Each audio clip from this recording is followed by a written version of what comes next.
I left town in 1969. We came back a few years ago, and about 18 months ago, I organized our old high school group to get together for lunch once a month. And along about the third month, I looked at the group and had learned what a lot of them had done over the years since high school.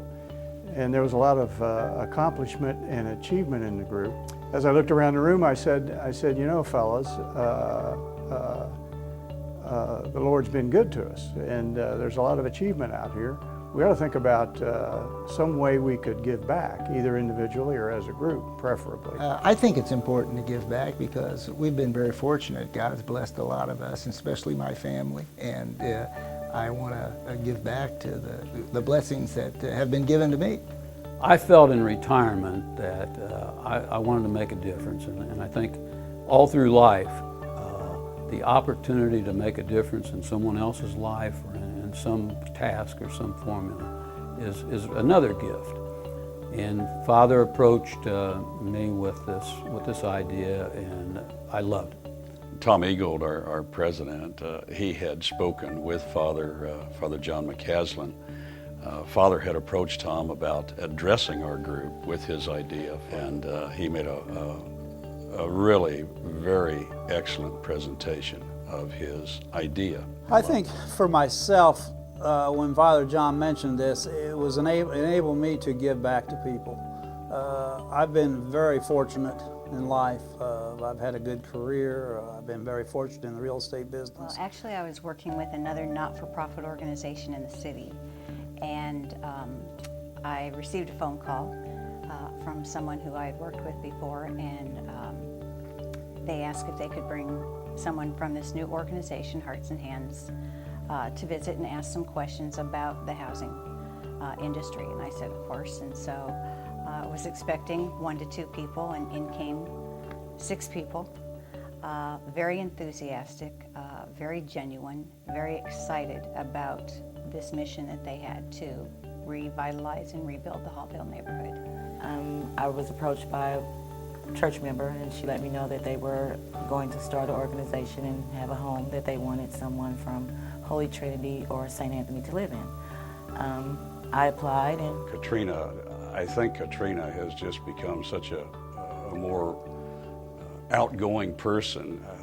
I made the phone call to her to let her know that we had chosen her to participate in our home buying program. And when I got the call to let me know I was selected for the program, to become a first-time homeowner, I was driving on my way to work.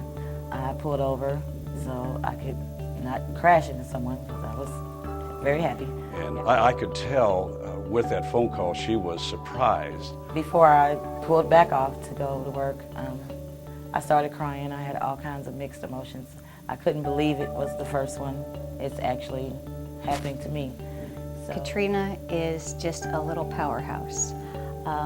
She was so excited when she was chosen, and she was just determined that she was going to get it done, and she did. And in speaking with her counselors over time, whenever they would ask her to do anything, the next morning she had it right there. She was ready. She was Johnny on the spot with everything that she was asked to do all the way. And so today we gather here because we acquired this house in October. We finished it, and it's been waiting with prayers for its new homeowners, which will happen very shortly. I wrote to the wonderful people of Hearts and Hands Incorporated and all the volunteers that got involved. I would first like to thank you for offering enrollment to the program and the opportunity to become a homeowner. This experience is indescribable to me for 2 distinct reasons.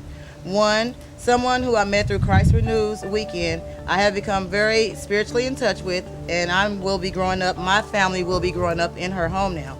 Her husband rebirthed this house, of course, with all of you, my church family, and the people of Hearts and Hands with all their volunteers.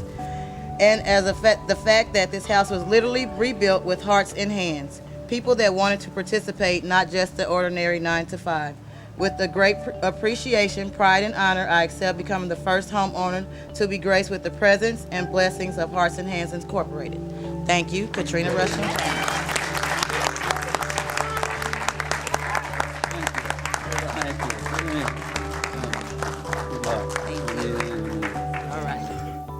Thank you, Hearts and Hands.